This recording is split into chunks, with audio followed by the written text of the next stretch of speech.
Did we get duped by Shane Baz? We'll break down his latest start and preview Week 7 up next on a Kokomo Friday. Alcantara, Soroka, you look so good in Boca. Peralta, Manoa, bounce back for Aaron Giolito, Castillo, Yoshida, Mosu, Carlo, and Fado. Value so high, but ADP so low. Frank Clubs hit some kind of Joe. Now let's get on with the show. Happy Kokomo Friday and welcome into Fantasy Baseball today on May 2nd. I am Frank Stampfl, joined by Scott White. Today on the show, we will talk about Shane Baz's rough outing. Should we buy low on these slow starters? Plus, we have Week 7 sleepers, 2-star pitchers, and much more. Let's jump in. Oh my goodness gracious! All right, players of the night. Scott, I'm going to start us off with Shane Baz, who got rocked by the Royals, 5 2/3 innings, 9 hits, 7 runs, 3 walks to 1 strikeout, only 6 whiffs in this outing, only threw 60% of his pitches for strikes. Really had nothing working here. He couldn't throw strikes, as I just mentioned. He allowed a lot of hard contact, 11 hard hits in this game against Shane Baz. Secondary pitches were not getting whiffs at all in this one, and he has now allowed 5+ earned runs in 2 of his last 3 starts. He also has 3+ walks in 3 of 6 starts this season. Still, overwhelmingly, it's been better. It's been more good starts than bad starts, Scott, but 2 of the past 3 have been pretty rough here. So where are we at? Did we maybe jump the gun a little bit on Shane Baz? Well, I guess it depends what you mean, because my opinion of him was so low coming into the year, and it's definitely higher than where it started, and it remains higher than where it started. I think after that 11 strikeout effort against the Red Sox on April 14th, that's when he surged up the rankings inside my top 20, and that was probably too far. That was probably not giving enough time to let it play out. He's now outside of my top 20 in my rankings. And yeah, I mean, beyond that, you get into some pretty dicey territory anyway with pitchers like Bailey Ober and Aaron Nola and Pablo Lopez. So I don't know that Baz needs to go much lower than that. 3 of his 6 starts have been terrific. 1 has been pretty good, and 2 have been not so good. That's a fairly normal distribution for even a good pitcher, I would say. You mentioned he didn't get whiffs with any of his secondaries. He kind of just threw the curveball. That was the only secondary he threw. He wasn't using the changeup that much. It was clearly a bad night. Wasn't throwing strikes that much. We've seen from a lot of good pitchers this year that when you're not throwing strikes, it's generally not going to go well. But overall, I'm encouraged by Shane Baz this year. I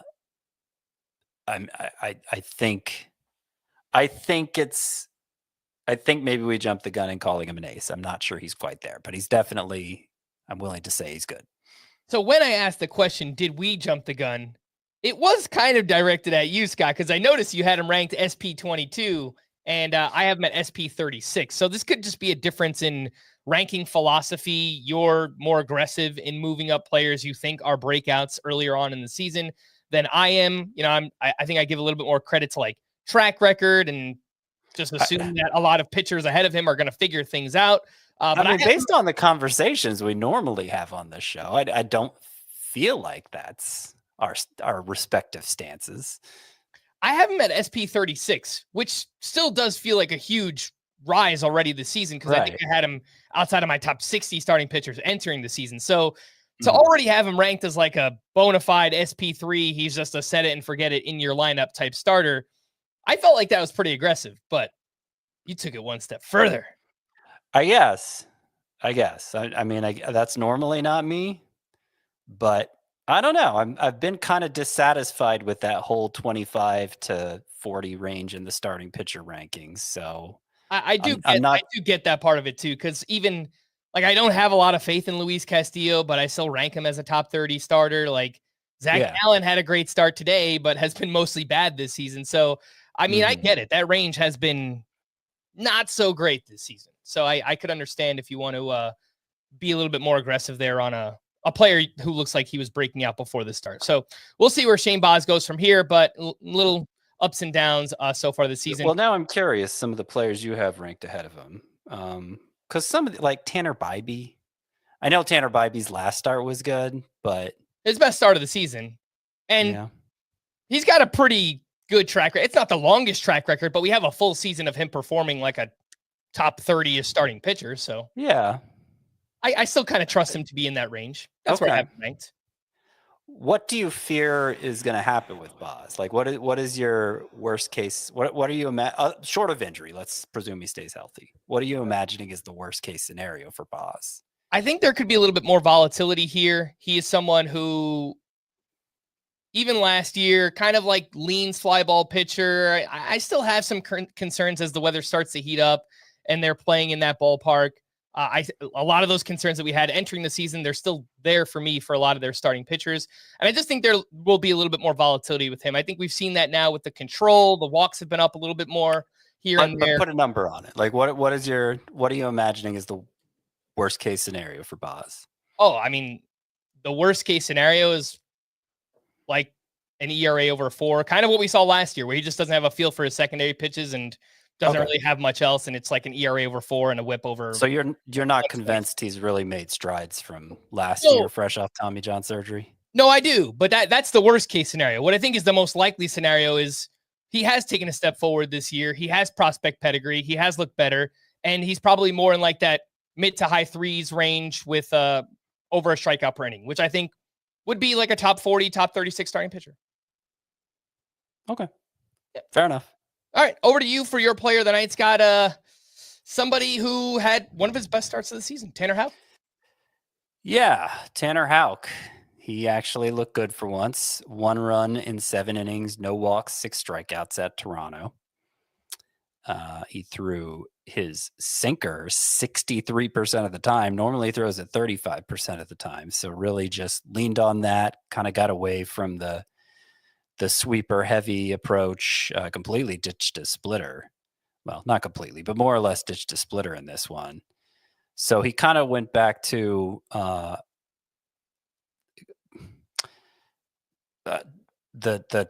what Tanner Houck was prior to last year, prior to the breakout last year, which was not a very high upside pitcher.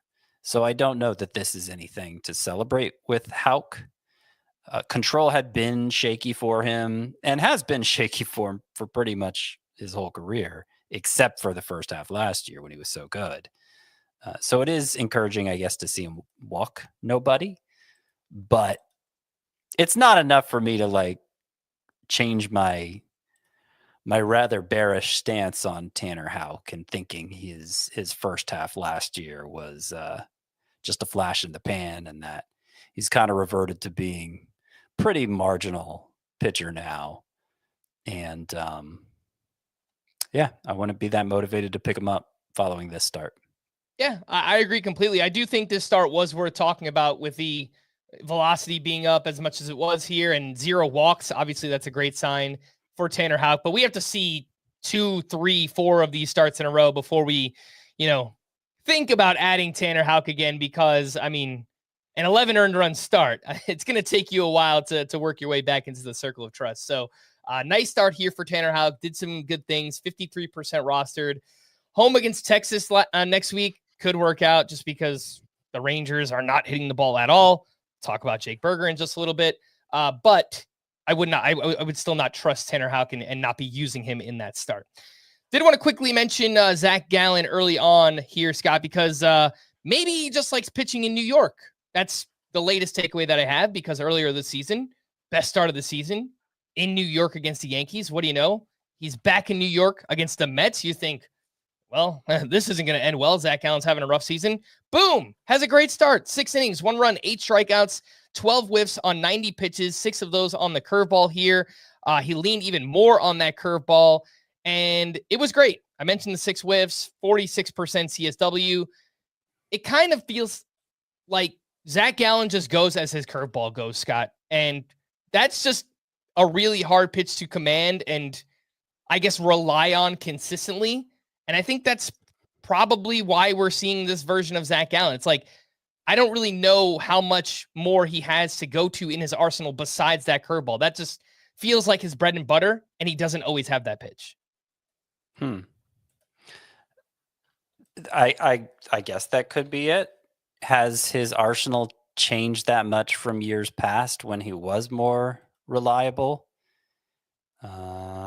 Doesn't look like it. Let's see. He had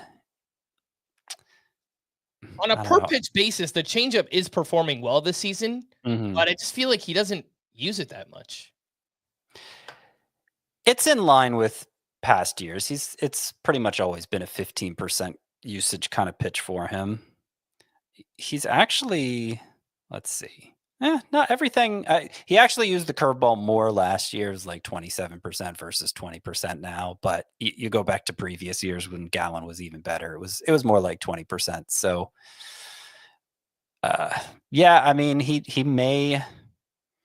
I don't know. Honestly, I don't know. I could make something up, but I don't really know. So I'd rather not waste everybody's time by doing that. I think clearly with this start, Zac Gallen showed that you can't just fade him and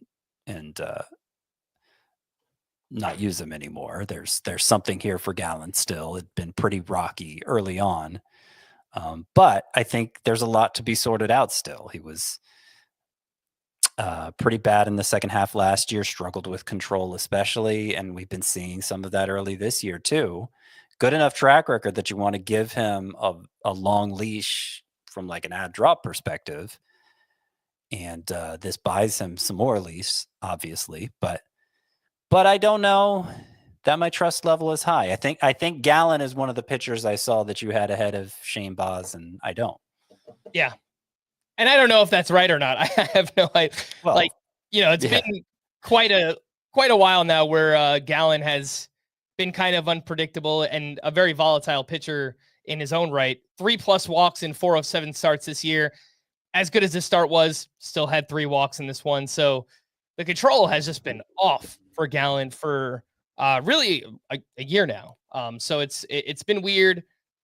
4.93 ERA, 130 WHIP. I think you mostly leave him in there just because he's still capable of a start like this. But he is a pitcher I will ask you about later on because some tough matchups on the schedule next week for Zac Gallen. Before we hit our first break, big thanks to everyone for watching us live. Make sure to hit the like button and subscribe to the YouTube channel if you haven't already. Let's take a break, and we'll be back right after this. We dig it. Do you?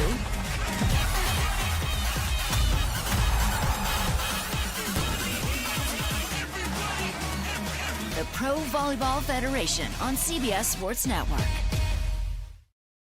Welcome back in Fantasy Baseball today. News and notes. Jake Burger demoted to AAA after a dreadful start to the season. 186 batting average, 3 homers, a 558 OPS, only 3 walks to 32 strikeouts. And I wrote Burger up as a bust before the season for this exact reason, where if he got off to a slow start, he's on a much better team now.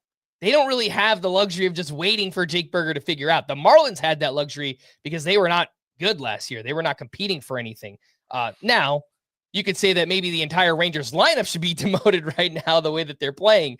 With all of that said, the demotion is expected to be a short one with Jake Burger returning to the Rangers soon, Scott.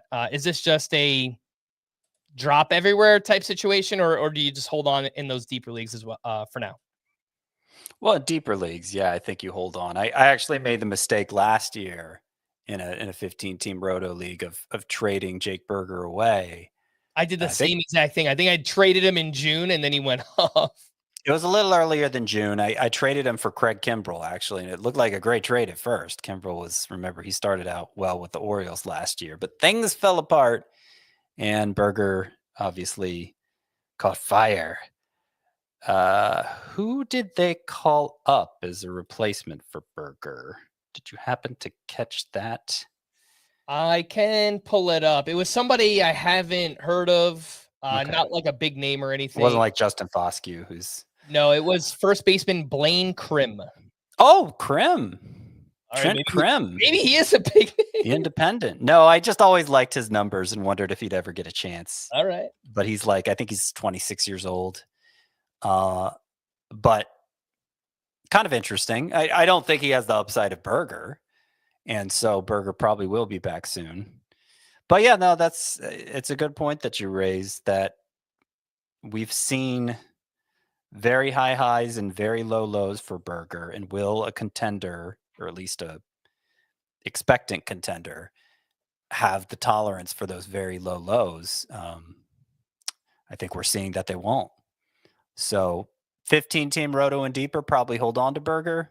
Anything else you can, this buys you an opportunity to give him up and use that roster spot on something else for the time being, though I bet at some point Berger will be relevant in your league again.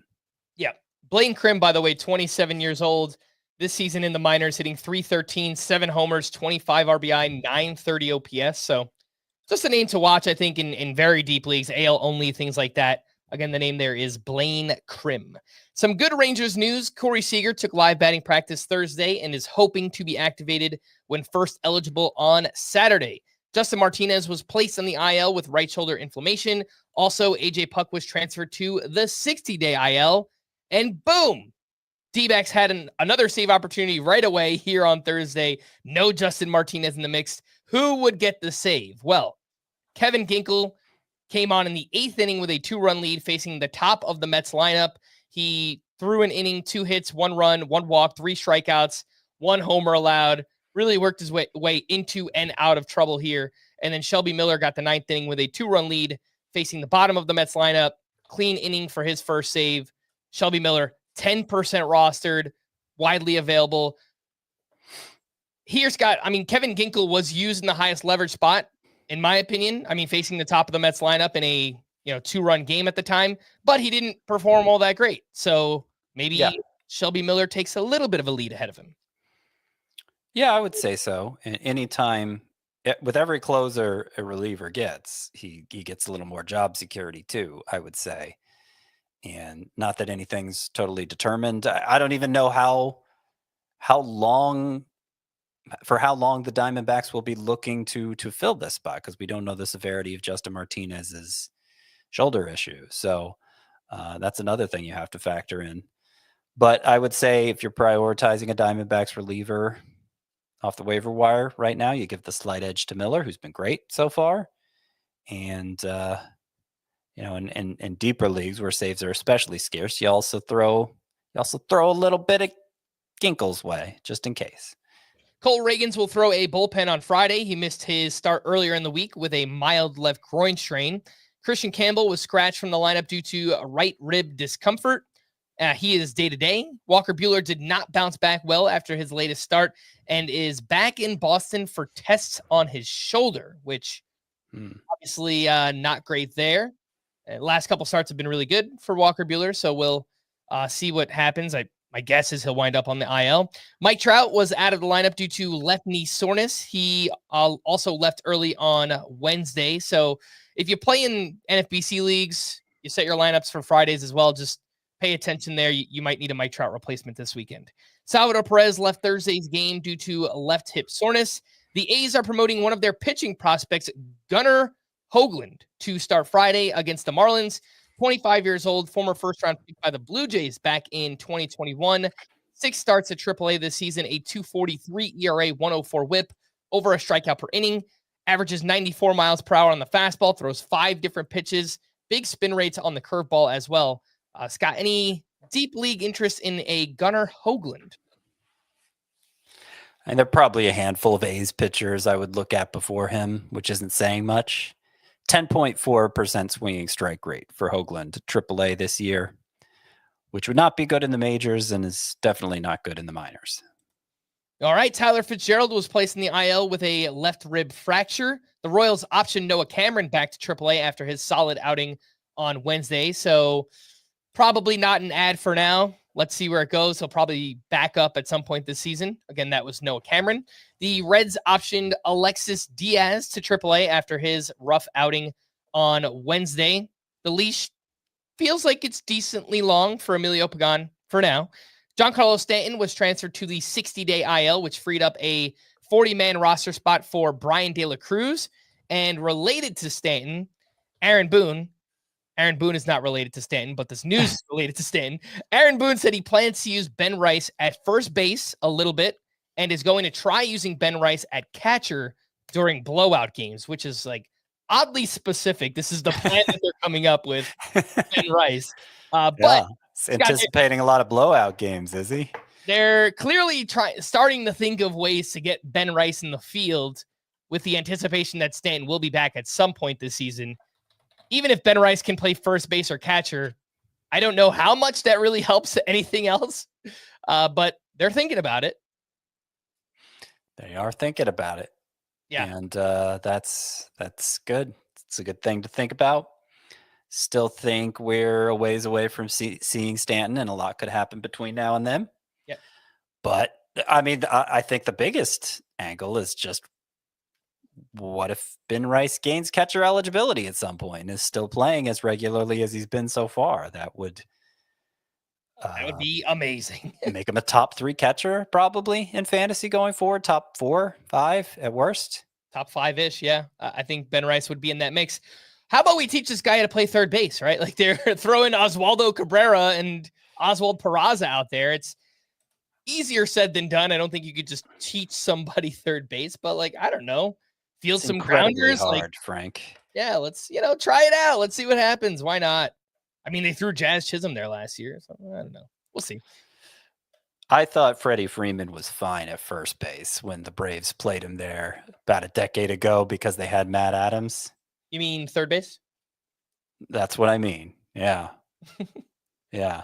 But what do I know? What do I know? I'm out there saying the Cubs should try Moises Ballesteros at third base just because it worked for Pablo Sandoval with the Giants. I don't know much, Frank. This is why I'm employed here with you. Come on. Come on. It was kind of rude to lump you in there, wasn't I it? know. What did I do? I didn't do anything. This is a ringing endorsement for today's podcast. I was gonna say this is why I'm employed by CBS, but then I thought that would be besmirching the name of CBS. So my pivot ended up being a rude one. Sorry. I'm not employed by an MLB team is my point, and I never will be. Hey, you know what? Never say never, Scott. You never know what could happen. Ben Rice has never played a position other than catcher, first base, or DH in the minors, so probably not going to be third base. The Rangers placed Kyle Higashioka on the IL due to a mild left intercostal strain. Buy low or heck no. Dansby Swanson off to a rough start this season, but has responded lately after being dropped to 8th in the Cubs lineup. Last 3 games, 6 hits, 2 home runs. So maybe this buy low window is closing, Scott, but would you still try while there's a chance? Buy low or heck no on Dansby Swanson? Oh, I would buy low. He's been striking out a little too much this year, but otherwise everything seems fine. And I think in the long run, he's going to perform like a top 15 shortstop, which is kind of hard to say because there are about 25 shortstops that could perform like top 15 shortstops. That is a range of my rankings I've really struggled with because a lot of my preferred options among that group, like Swanson and Carlos Correa and to a certain degree, Xavier Edwards are off to disappointing starts. Well, you got Jeremy Pena and Anthony Volpe, would you say he's off to a good start? I know the batting average is low, but the production has been there for fantasy. Yeah. So it's been a tricky range of the rankings for me, but Swanson remains high because I think he is a very solid player there with at least 4 category potential. 28% strikeout rate for Dansby Swanson this season, but hitting the ball hard. Career high average exit velocity, 90.9 miles per hour. Vastly underperforming his expected stats. So yeah, I think especially in a roto or categories league, I would be looking to buy low on Dansby Swanson right now. What about Spencer Steer, who's been quiet in the first month of the season? Had a good game here, 2 for 3 with a walk in his 3rd home run. He dealt with that shoulder injury all spring. Definitely could be the reason why he's off to the slow start, but batting just 189 with a 583 OPS buy low or heck no on Spencer Steer? I mean, heck no seems a little strong. It depends how low we're buying. For what it's worth, the data looks pretty normal for him. Now, I had him as a bust even prior to the revelations about his shoulder. So I'm not the biggest Spencer Steer believer to begin with. But if it's like this guy is somebody thinks he's just never going to see the light of day in his lineup and he's on the verge of dropping him. I don't know. It like obviously in a shallower head-to-head league, it's not even worth the bother. He'd get dropped and you might not even pick him up because lineups are so small. But in a roto league, I'd fourth or fifth outfielder type at him, or maybe a low end starting pitcher. Did we almost get a visit there from there was a blip, but I'm not going to say blip. anything. He doesn't usually show up on the 2-man shows. Yeah. Leaves us alone. Yeah. Well, let's just keep things moving. Nothing ever happened. Let's talk about Luis Robert, who is coming around 2 for 4 with a double, 4 RBI, and a steal. He now has a steal in 5 straight games. And over those 5 games, 7 hits, 2 home runs, 6 steals total. Luis Robert's 13 steals are tied for the major league lead with Ellie De La Cruz. So the batting average and OPS are terrible, but 4 homers, 13 steals is awesome here. I don't even know if you can still buy low on Luis Robert, but if someone I think you can. If someone's just looking at the batting average, you might be able to. What do you think? I mean, here's the thing. Like, you keep naming players that I don't like in a broad sense, so it's not like I'm eager to put in an offer for them. But do I expect their production to improve from here, their numbers to improve from here? Yeah. Yeah, I expect them to get better. Maybe not steals specifically for Luis Robert because the pace is so outlandish, but I expect the batting average will go up. I expect the home run production will go up. He's still striking out too much. It's like last year. And so that gives me enough pause that, again, I'm not like eager to do it, but if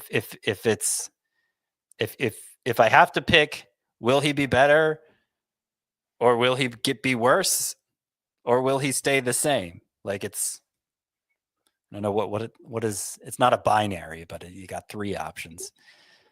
I don't know. I think the most likely scenario is that he gets better. All right. What about Luis Garcia Jr., who had a good game here, but also off to a slow start overall? 2 for 4 with 2 steals.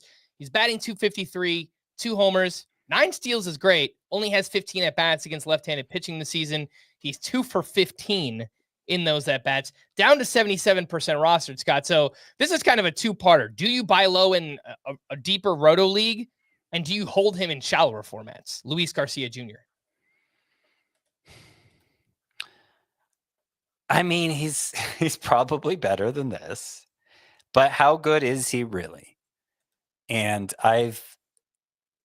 this hasn't come up on the podcast yet, but I have buried him in my second base rankings because every week I just find myself saying, is there that much here? Is there that much here for Luis Garcia? If we know he's always going to sit against left-handers and the plate discipline is bad, like we're asking a lot of him.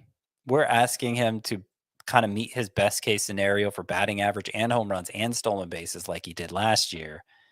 And the stolen base pace is off to a great start. It's off to a great start, but he's not that fast. And I don't know. I don't entirely trust it still. And meanwhile, like Bryson Stott steals bases. Andres Jimenez steals bases. Andres Jimenez has really, really cooled off, I noticed. He has. And like we expected him to, but he steals bases. And we have a better idea who he is than Luis Garcia. So I don't know. Luis Garcia is all the way down to 19th for me. Long story short, obviously Edmonds moved way ahead of him since the start of the season. Bryce Terang, Christian Campbell, those guys are all much higher than him at this point. But even some of those fringier types, I don't know that the upside for Garcia, I understand he met it last year, but I think the likelier scenario is that he's worse than a 15 homer, 30 steal guy. And those guys, that's obviously Jimenez and Stott. That's exactly what they are. I wrote down that he has 9 steals this season. That's not true. He has 6 steals this season. He has 9 RBIs, so I misread the stat. 6 steals, which is still a good pace for Luis Garcia this season. I do think the power will get a little bit better at some point. Again, doesn't have the biggest track record. 77% rostered. I don't think he's someone you need to hold in a points league, which is the point I wanted to get to. No. I think you could drop Luis Garcia in that format. I think in a deeper category league, if someone's just willing to give him up for next to nothing, sure, I would buy, but I think I'm in agreement with you, like not actively going out of my way to try and target a Luis Garcia Jr.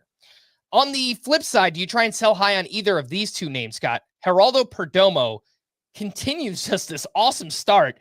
2 for 4 with his 5th home run. He's batting .275, a .387 on base percentage, 5 homers, 7 steals, .846 OPS. Do you sell high on Geraldo Perdomo? Yeah, I think you sell high. The quality of the contact. I know the average exit velocity is higher, but he's not setting new highs for exit velocity. So I think that's going to sort itself out. The plate discipline has been unreal early on, and that's also going to sort itself out. He's running more, and that might be something that continues. Obviously, the home run pace is better than we've ever seen from him. But again, it goes back to the exit velocities. I don't think that's for real. And shortstop is very deep, and I've had a hard time getting him in the top 25 even, while trying to give him some benefit of the doubt. So I think Perdomo is a good sell high candidate. I was a little distracted as you were saying it because I was looking more at the second base rankings. I want to see if you still feel this way, because your reluctance to move players in kind of the mid-range up or down. You still have Luis Garcia ahead of Christian Campbell and Nico Horner. Is that something you are going to stand behind? Or are you, is this the intervention you need to compel you to change it? Yeah, it's close enough. Close enough. I didn't have a lot of faith in Garcia entering the season. I didn't draft him anywhere. Yeah. I probably like Nico Horner more than him at this point. Christian Campbell now dealing with this injury kind of throws things for Well, loop. yeah. I mean, if it ends up putting him on the IL, that's going to be harder to say. But like, it was looking great before then. I think I would drop Luis Garcia behind those guys. I think I would drop him down behind Bryce and Stott as well. So like probably to the 15 range of my second base rankings for Luis Garcia. Not that far off for me then. Yep. Going back to Perdomo for a second, Scott. Did I mess up? Because in Tout Wars this last weekend, I traded Geraldo Perdomo for Jonathan Aranda. And Perdomo is still having a good week. Your boy, Jonathan Aranda, is kind of slowing down a little bit. I don't know. 2 hits and a double today. Still has an OPS over 900, a batting average over 300, I think. So. And the data still looks awesome. So I don't think you messed up. All right. But if you were playing in a 1-week league, you messed up. Yeah. I'll tell you how else I messed up. I picked up Craig Yoho, who gave up 4 runs today. He's going to be sleeping in Davy Jones' locker tonight. Yes. That's for sure. Let's talk about Casey Mize, who had a mixed start at the Angels. 7 innings, 4 runs allowed, 4 strikeouts here, 2 homers allowed, and 13 whiffs on 95 pitches, 5 of those on the splitter, 4 on the slurve. Mixed start here because like 13 whiffs, I like that, but lots of hard contact, 2 homers allowed in this one. Strikeouts are dwindling here, Scott. Underlying numbers, not buying it as much. Would you maybe try and sell high on Casey Mize while you still can? I mean, if you still can, I don't know. And I don't even know how much you can even get for him, but you can try. Yeah, he strikes me as a pretty fringy guy. Like the roster rate is obviously as high as some not so fringy guys, but I don't think he's more than a bad start or 2 away from getting cut in every league. He's been good enough to hold on to for now. The swinging strike rate is still much better than it's ever been at the major league level before. And I cite that number a lot because I think it is the most telling single statistic for how good a pitcher is. Like if you if you want to, to me, there's no clearer correlation when you rank leaders in each category than that one.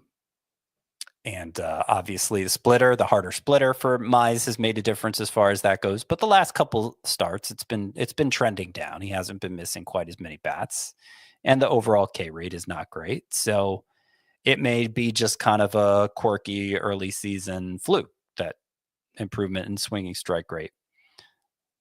I think he's good enough to hold on to. I think if you want to shop him, I wouldn't have a hard time giving him up if I could get something that I felt more confident in. But I don't think the trade market is going to be roaring for him. Classic buy low, sell high scenario here. I don't think you can pull this off just straight up. You can try, but maybe you have to add in a second piece. Casey Mize and another smaller piece for Sandy Alcantara. Someone you don't have confidence in right now, obviously. He's struggling mightily, but we think we'll get better as the season goes on. Would you try and do something like that? I'm not as confident in Alcantara. He's better than an 8.50 ERA or whatever he has now, obviously. I just don't know that. Has never been a big strikeout guy. He's on a terrible team. He's coming back from a major surgery. I don't know that the upside is much higher for this year than top 40-ish.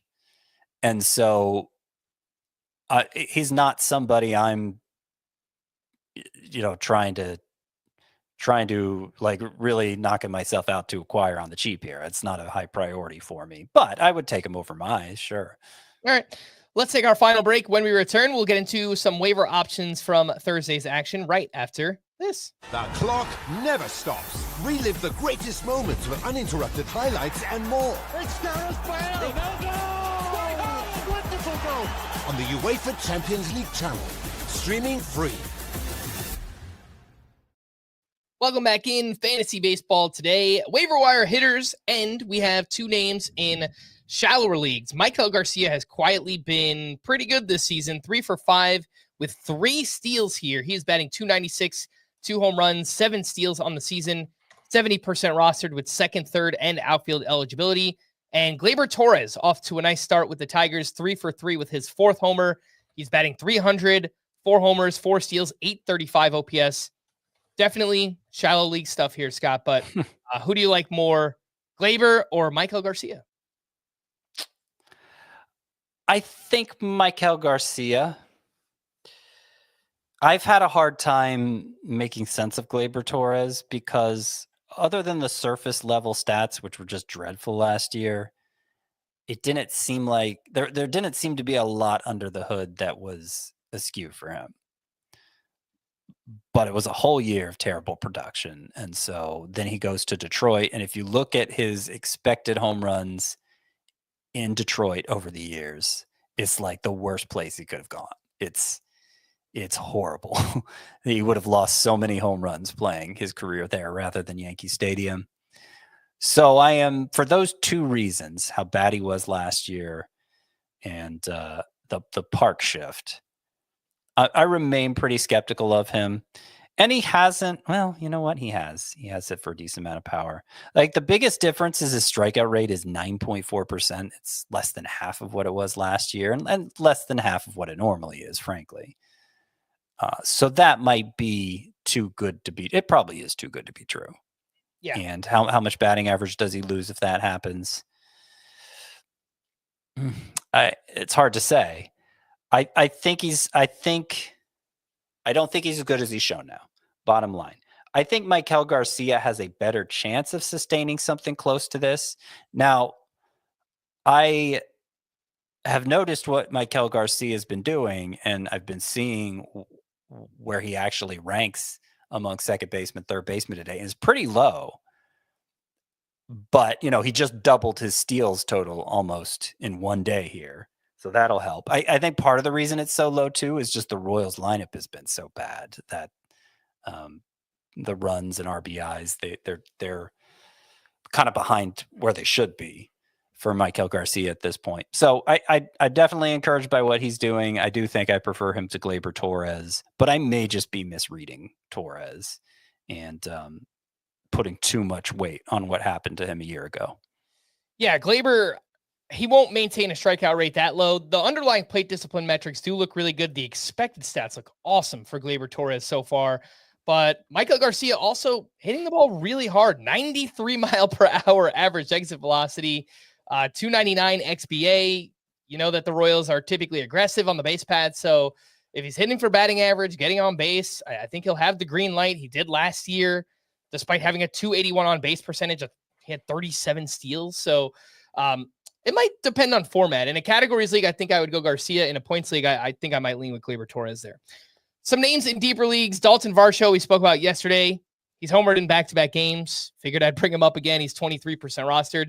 And someone you wanted to talk about, Scott, Miguel Vargas. He's doing some things. Last 8 games, hitting .448 with 2 home runs and an OPS over 1,100.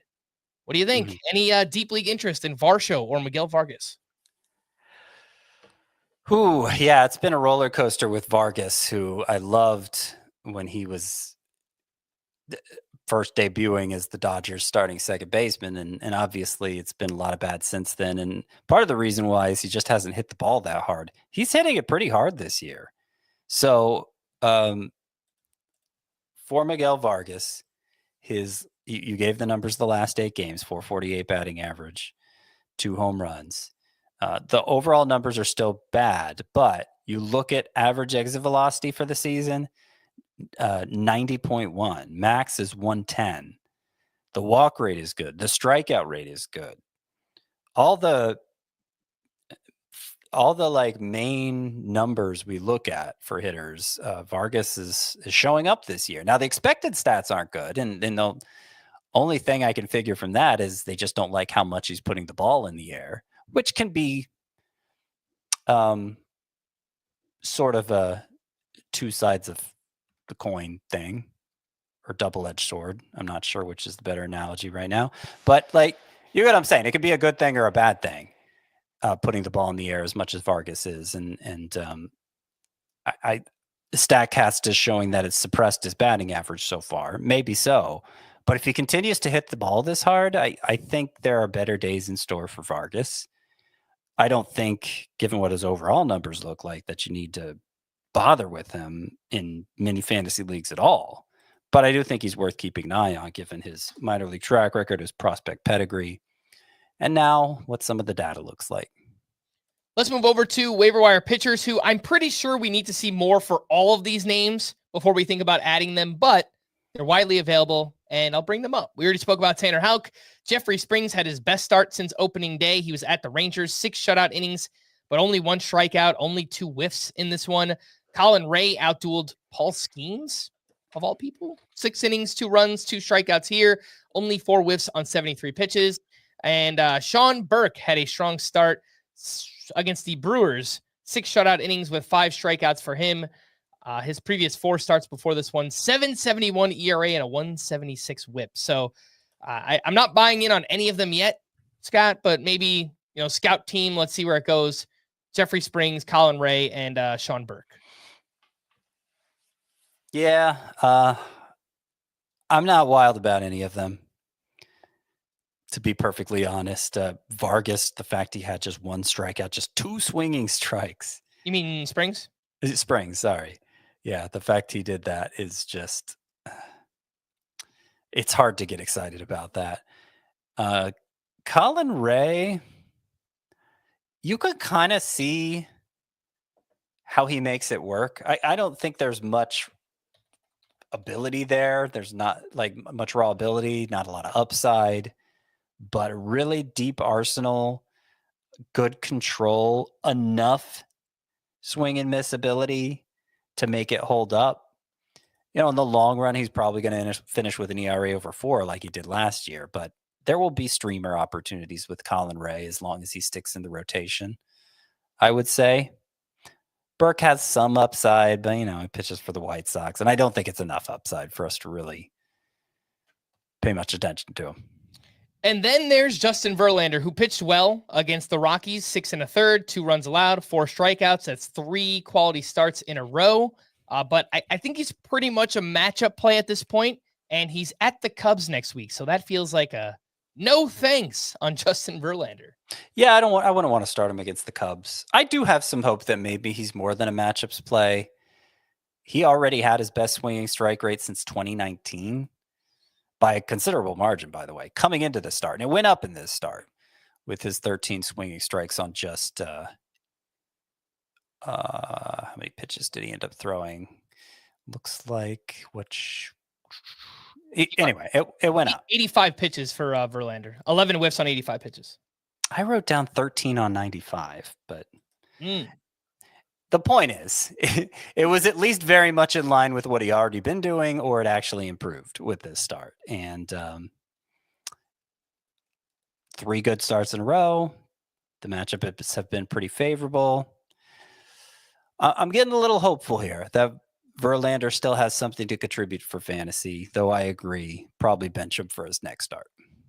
All right, Scott, let's get into our Week 7 preview. Now it's time for the weekly preview brought to you by Travis Matthew, apparel designed for confidence and comfort no matter where the day takes you. You see Scott wearing the 3/4 zip over there. I've got this awesome silky smooth polo on. I've got the Travis Matthew hat. Do appreciate the clothes that they make here, the apparel. Look at this Yankee logo on the side of this. They have this awesome MLB collection as well. We'll talk about it a little bit more in a bit, but do want to get into the Week 7. I think this is just a 1/4 zip, though, Frank, not a 3/4 zip. All right. Doesn't go down that far. 1/4 zip. Looks good. Looking snazzy, kid. Let's get into the schedule for next week. 24 teams with 6 games. We have 6 teams with 7 games next week. The D-backs, Braves, White Sox, Reds, Royals, and Dodgers. Starters sit these 2-star pitchers, and I have a ton to ask you about, Scott. So let's get in. It's a fun week here for 2-star pitchers. So let me just say, I divide them. I have 2-star pitcher rankings on the site every week. I put them into 4 different tiers. The bottom tier, no thanks, is what I call it. And it's always the biggest tier. Not this week. It's not the biggest tier this week. There's actually, especially in head-to-head points leagues, there's enough 2-start options to consider. And it's kind of funny, like most on the hitting side, most teams have good hitting matchups. So I think it's a lot of like really fringy pitchers that aren't bad enough to totally dismiss this week making 2 starts, but not a lot of high-end ones either. Well, let's talk about Cole Reagans. We're not entirely sure if he's even starting, but it looks like he would line up for 2 starts against the White Sox and Red Sox, but it feels like I think we just have to wait and learn more, right? So he is scheduled to go Monday as long as his bullpen session Friday goes well. So it could get canceled, but he is on the schedule for Monday. And if he's cleared Friday, obviously you start Reagans. Bryce Miller coming off a back injury in his last start. Control has been a problem this year. He's at the Athletics and home against the Blue Jays next week. I still have him in the must start tier, but I was debating it. All right. Corbin Burns has not looked right, and now he gets the Mets for a second start in a row and the Dodgers. Yeah, and let's just go ahead and lump Zac Gallen in with them too, because they are both scheduled for those 2 very difficult matchups. Well, mostly looking unimpressive this year. Gallen obviously just had one of his better starts, but the overall numbers are still lacking. 2 tough matchups. You're probably going to start both, but it's not a must. I have them just outside of the must start tier. Ronel Blanco is at the Brewers and home against the Reds. Ronel Blanco, Brewers, Reds. I'm going to lean yes on that. Brady Singer at the Braves and at the Astros. That is a points league only type of play. Sandy Alcantara gets the Dodgers at the White Sox. I mean, Jekyll and Hyde matchups here. Yeah. I can't do it. I don't think so. Yeah. Yeah. Which is crazy to say, but yeah. He's in the very small no thanks tier for this week, Sandy Alcantara. And then Jackson Jobe at the Rockies and home against the Rangers. Also no thanks. He just really hasn't given us much reason for optimism at all. Even as a SPARP in a points league? I'm not really rostering him in points leagues anymore, to be honest. So if you are, look, it's every 2-star pitcher, I guess, is a gamble you could justify taking in a points league, but I would not be looking to do that one specifically. All right. Who are the 2-star pitchers that you are looking to add and stream for next week? So Tony Gonsolin is the best one after a dominant start against the Marlins, fresh off the IL. After, Tommy John surgery, more recently was a hamstring issue, but he was finally back. He looked great. His first matchup is against that same Marlins lineup that he dominated. So I think Tony Gonsolin is more or less a must. I like Shane Smith as well for having about a 2.20 ERA. He's only 38% rostered. I was kind of surprised by that. Relief pitcher eligible. So if you care about that in points leagues, all the more reason to take a shot on Shane Smith this week. He gets the Marlins as well, and also the Royals, who at least before Thursday were a bottom 5 offense. So he's a pretty easy call. Lucas Giolito's actually third here.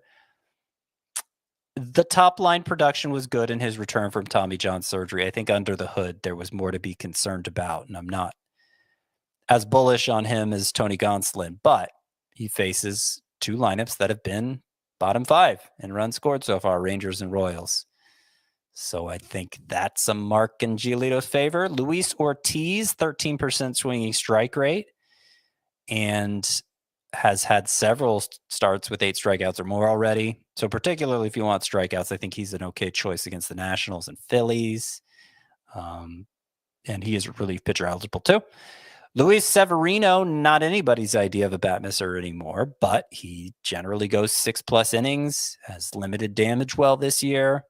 I think in points leagues anyway, that kind of volume makes Luis Severino worth pursuing. He gets the Mariners and Yankees. Tyler Anderson, big overachiever this year.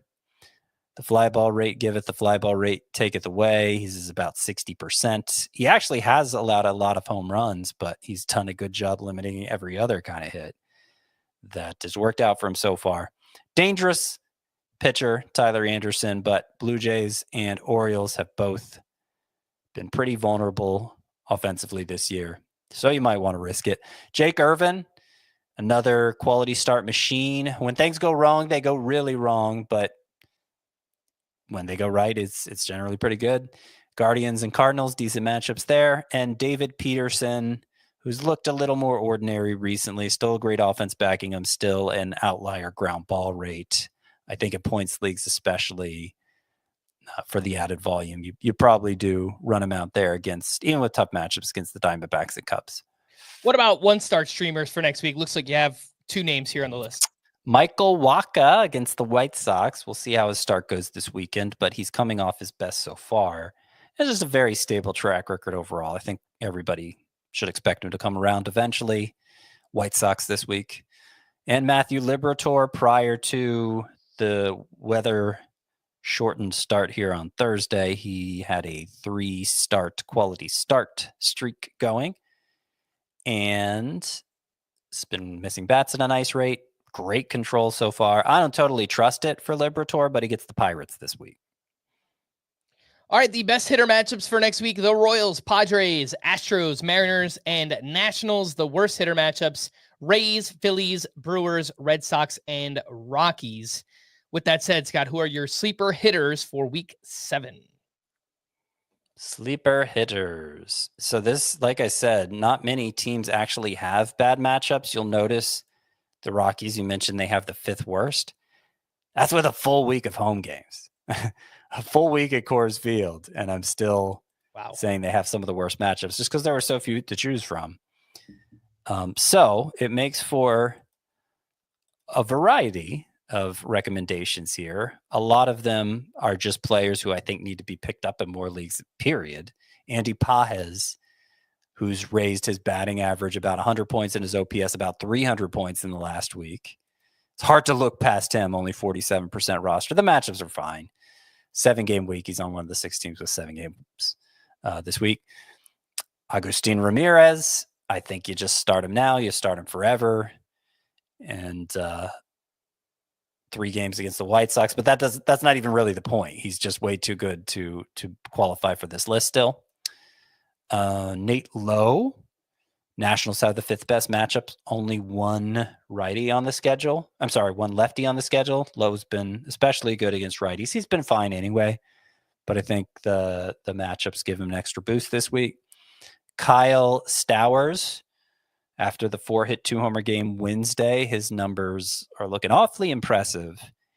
And the Marlins have no lefties on the schedule. Curiously enough, Stowers has crushed lefties in particular this year. So maybe it'd be better if there were lefties on the schedule. I think the sample is small enough, though, that we should still trust him, especially against righties, him being a left-handed hitter. And he's been performing well. Obviously, here recently, Mason Wynn looked good. It's been a while since he's been back from the IL, but in the doubleheader, he made up a lot of ground on Wednesday. And the Cardinals matchups are decent enough. TJ Friedl, he's been kind of a fixture on this list. Reds leadoff hitter, only 1 home run so far, but he's up to 6 steals and has been doing everything else well. And I think it's just been undervalued in general. Reds are one of those 6 teams with 7 games. Jonathan India, representative from the team with the best hitter matchups, the Royals, their leadoff hitter. Let's get him in there. He is off to a slow start, but I think he's going to heat up at some point. Obviously has a track record to support that. Max Muncy's been horrible. He's gotten dropped in a lot of leagues. That's the only reason he qualifies for this list. This is the Dodgers version, by the way. This is available in half of CBS leagues now. Let's pick things up. Last 4 games. It's too early to say he's turned it around, and we'll definitely want to monitor. I will definitely want to monitor Max Muncy this weekend before I do the update for this list on Sunday. But if he has a couple good games over the weekend, I think matchups are looking pretty good for him. Only 1 lefty on the schedule for the Dodgers in 7 games, and he's become the sort of lefty hitter who really only performs against righties. Okay, a couple of deeper league options here. Trevor Larnach is only 28% rostered, and he seems to have become a full-time player for the Twins after being stuck in a platoon role for so many years. The data has always looked good for him, plate discipline and exit velocities. He's been hot lately, and the Twins have very good matchups. Only 1 lefty on the schedule, but the righties include Dean Kramer, Tomoyuki Sugano, Jordan Hicks, Landon Roop. I think Trevor Larnach can stay hot against them. And he might be a sleeper for a breakout season if the playing time keeps up there. And then finally, maybe the deepest player I featured on this list all season, only 4% rostered, Eli White. Homer. Who has... Can I mention a Brave without you saying that? People are going to believe you. Eli White is only 4% rostered. He's taken over in right field for Jared Kelenic on an everyday basis. Developed a reputation as a lefty masher last year, but lately it hasn't mattered. The exit velocities are up. He's very fast, 99th percentile sprint speed. And he's just been crushing it. And 4 lefties on the schedule and 7 games for the Braves. So I think he'll probably start all 7. He's been getting more consistent playing time than Alex Verdugo. But especially with the 4 lefties, given the way White performed against them last year, it's, I think if you're looking for a deep league special there, Eli White fits the bill. That was the weekly preview brought to you by Travis Matthew, apparel designed for confidence and comfort no matter where the day takes you. Big fan of Travis Matthew. Check out this polo again. I was showing it off before. Silky smooth, so comfy. Wore it out to dinner with my wife earlier tonight. Yankees logo on the sleeve. I mean, I love the way that this thing is like embroidered in.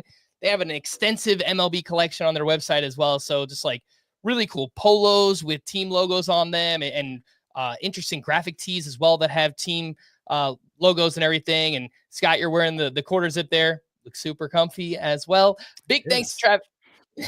Big thanks to Travis Matthew for making clothes for any occasion that are not only comfy, but stylish as well.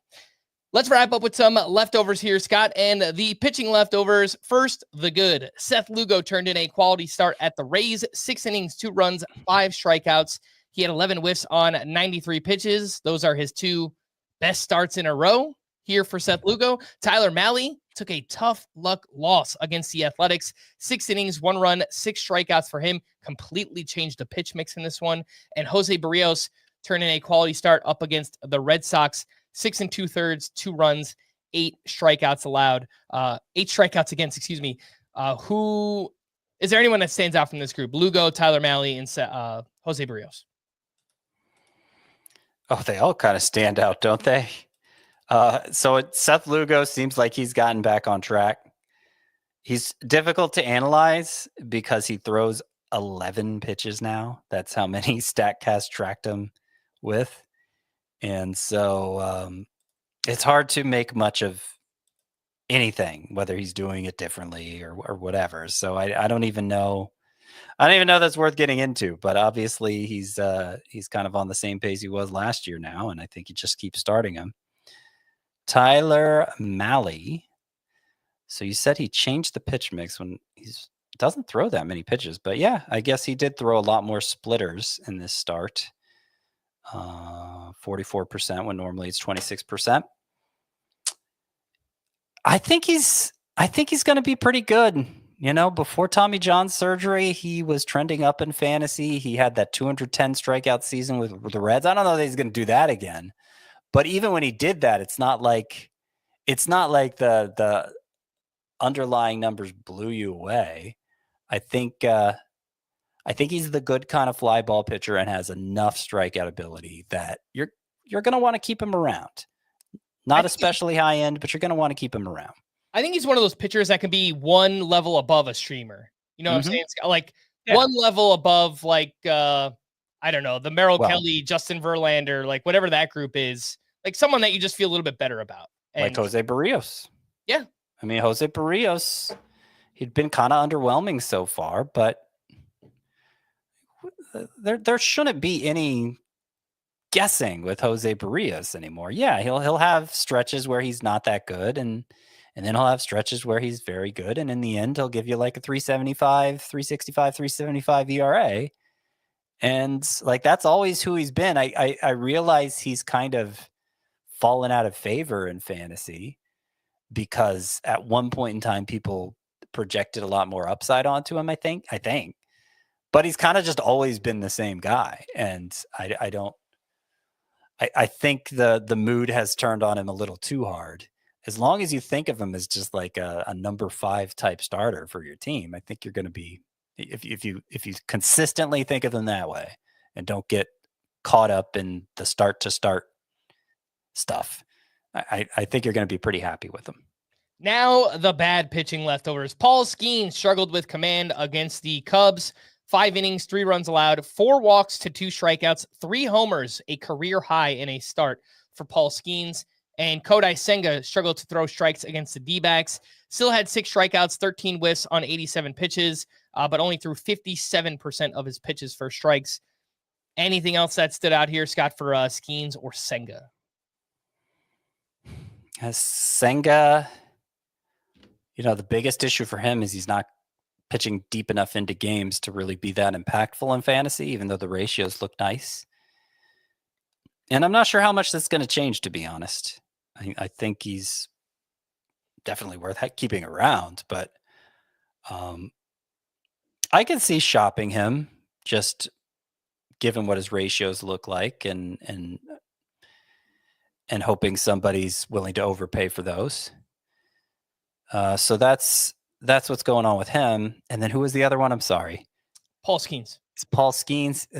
Yeah, I mean, I think he just struggled to throw strikes. I think it comes down to that.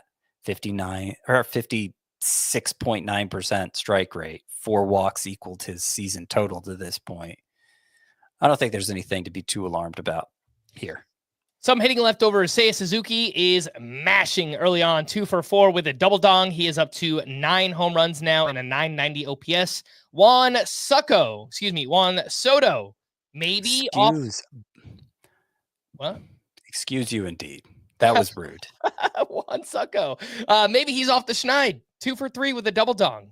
First 2 home runs in Citi Field this season. So maybe that's just what he needed, and he's going to start to get going now. Bobby Witt extends his hit streak to 22 games, and he did so with his 3rd home run of the season. And Vlad Jr.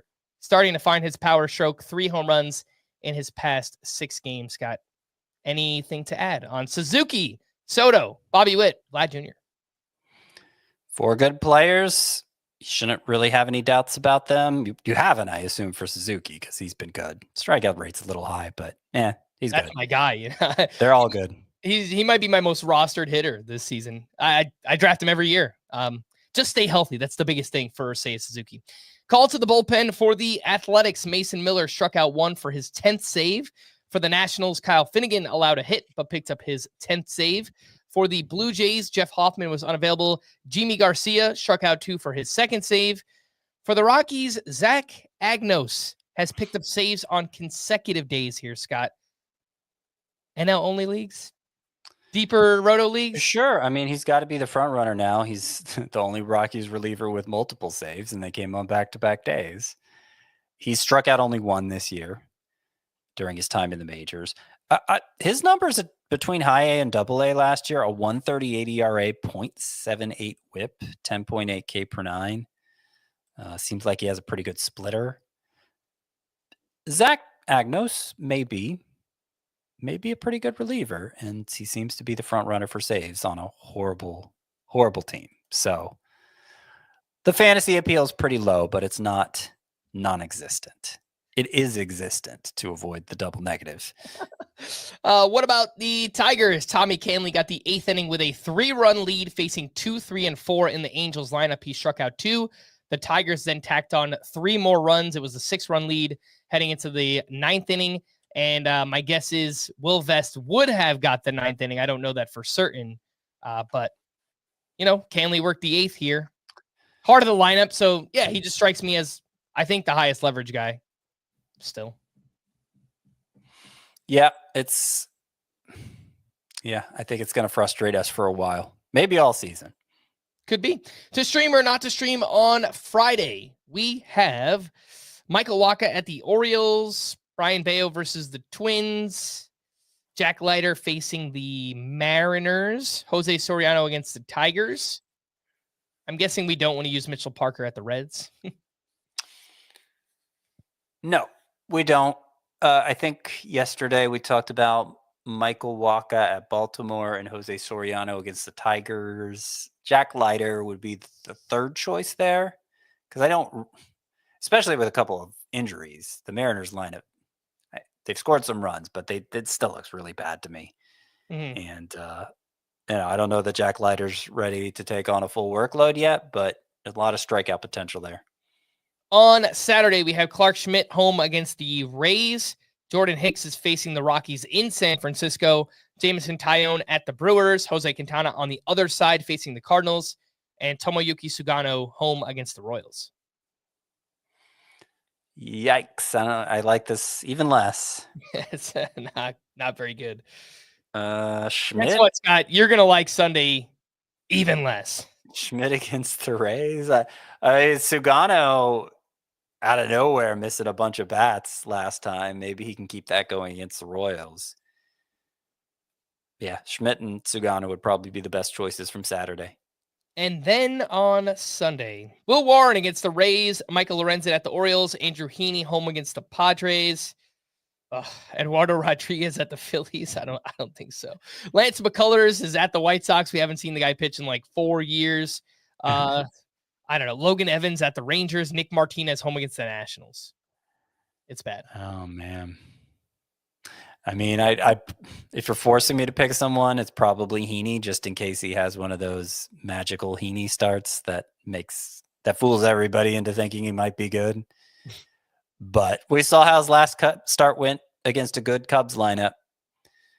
I wouldn't want to risk it myself. All right, we are going to wrap there. For Scott, I am Frank. Thanks as always for tuning in to Fantasy Baseball today. Please make sure to follow and leave a 5-star rating on Apple or Spotify, and we will be back again next week. Bye-bye.